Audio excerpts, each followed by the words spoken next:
नमस्कार मैत्रिणींनो, माझ्या व्हिडिओमध्ये तुमचं मनापासून स्वागत। आज आपण ऐकणार आहोत शुक्रवारची ज्योतीची कहाणी। चला तर मग व्हिडिओ कुठेही स्किप करू नका, व्हिडिओ पूर्ण पहा, खरंच खूप महत्त्वाचा व्हिडिओ आहे। शुक्रवारा ज्योतीची कहाणी। शुक्रवारा ऐका तुमची कहाणी। आटपाट शहर होते, तिथे एक राजा होता। त्या राजाला मुलगा नव्हता। तेव्हा राणीनं काय केलं, एका सुईणीला बोलवून आणलं। अगं सुईणी, मला नारळावारी सुद्धा एक मुलगा गुपचूप आणून दे, ती तुला पुष्कळ फळ देईल, द्रव्य देईल। सुईणीनं गोष्ट कबूल केली। ती त्या तपासावर राहिली। गावात कोणी गरीब ब्राह्मणाची बाई गरबार राहिली आहे का? तेव्हा ती सुईणी तिच्या घरी गेली आणि तिला सांगू लागली की ही बाई तू गरीब आहेस, तुझं बाळंतपणात पोट दुखू लागेल तेव्हा मला कळव, मी तुझी बाळंतपण फुकट करीन। तिनं होय म्हणून सांगितलं। नंतर ती सुईण राणीकडे आली।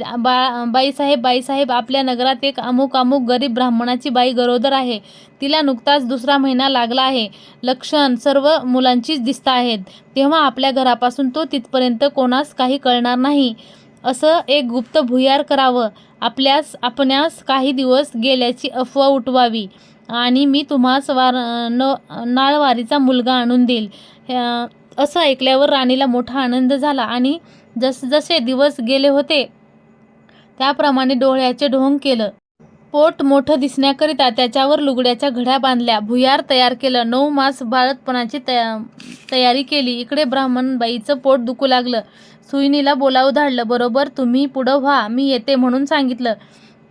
धावत राणीकडे आली। पोट दुखण्याचं ढोंग करू लागली। सांगितलं। नंतर ब्राह्मणाच्या घरी आली। बाई तुझी पहिली खेप आहे। डोळे बंदलेस तर भिणार नाहीस आणि बांधलेस तर भय वाटेल, असं सांगून तिने तिचे डोळे बांधले। ती बाळंत झाली, मुलगा झाला। सुईणीनं एका दासीकडून भुयाराच्या वाटेने मुलगा राणीकडे पाठवला। मग तिला वरवंटा घेऊन यायला सांगितलं। घेऊन त्याच्या एका कुंचा बांधला आणि तिच्या पुढे ठेवला। मग बाईचे डोळे सोडले। तुला वरवंटाच झाला असं म्हणू लागली। तिनं नशिबावर बोट लावलं। मनामध्ये दुःखी झाली। सुईण निघून राजवाड्यात गेली। राणीसाहेब बाळंतीण झाल्याची बातमी पसरली। मुलाचं कौतुक होऊ लागलं। इकडे ब्राह्मणबाईनं नेम धरला, श्रावण मासी दर शुक्रवारी ज्योतीची पूजा करावी। नमस्कार करून म्हणावं की ज्योती माते आई, जिथं माझं बाळ असेल तिथं खुशाल असो, असं म्हणून तिने तांदूळ उडवावे। ते ह्या मुलाच्या डोक्यावर पडावे। हिरवं लुगडं नेसणं, हिरव्या बांगड्या लेणं, तसंच कारलीच्या मांडव्याखालून जाणं वर्ज्य केलं। तांदळाचं धुणं ओलांडणं बंद केलं। याप्रमाणे ती नेहमी वागू लागली। इकडं राजपुत्र मोठा होऊ लागला।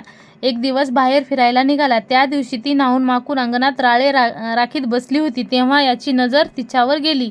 हा मोहित झाला व रात्री तिची भेट घ्यायची म्हणून निश्चय केला। रात्री तिच्या घरी आला। दारात गाय वासरू बांधली होती। चालता राजाचा पाय वासराच्या शेपटीवर पडला। वासराला वाचा फुटली। ते आपल्या आईला सांगत होते, कोण्या पाप्यानं माझ्या शेपटीवर पाय दिला? तेव्हा ती म्हणाली, जो आपल्या आईकडे जावयास भीत नाही तो तुझ्या शेपटीवर पाय देण्यास भिईल का? हे ऐकून राजा मागे परतला आणि घरी येऊन त्याला आपल्या आईला सर्व झालेली हकीकत सांगितली। काशीत जाण्याची परवानगी घेतली। काशीत जाऊ लागला। जाता एका ब्राह्मणाच्या इथं उतरला। त्या ब्राह्मणाला पुष्कळ मुलं होती, पण ती 5वी 6वीची दिवशी जात असत। राजा आला। त्याच दिवशी चमत्कार झाला। 5वीचा दिवस होता। राजा दारात निजला होता। सटवी आली आणि म्हणू लागली, कोण ग मेले वाटेत पसरले आहेत? ज्योती उत्तर करीते, अगं माझं ते नवसाचं बाळ निजलं आहे, मी काही त्याला ओलांडू देणार नाही। मुलगा आज जाणार म्हणून त्या मुलाचे आईवडील दोघे चिंता करीत बसली होती। त्यांनी हा संवाद ऐकला। इतक्यात उत्तर रात्र झाल्यावर सटवी ज्योती आपल्या रस्त्यांनी निघून गेल्या। उजडल्यावर ब्राह्मणानं येऊन राजाचे पाय धरले आणि तुमच्यामुळं आमचा मुलगा जगला, आजच्या दिवस मुक्काम करा अशी विनंती केली। राजानं ती मान्य केली। याही रात्री याचप्रमाणे प्रकार झाला। दुसरे दिवशी राजा चालता झाला। ब्राह्मणाचा मुलगाही वाढता झाला। काही दिवसांनी राजा काशीस पोहोचला। पुढं काशीत गेल्यावर यात्रा केली। गयावर्जनाची वेळ आली। पिंड देते वेळी द्यायला 2 हात वर आले.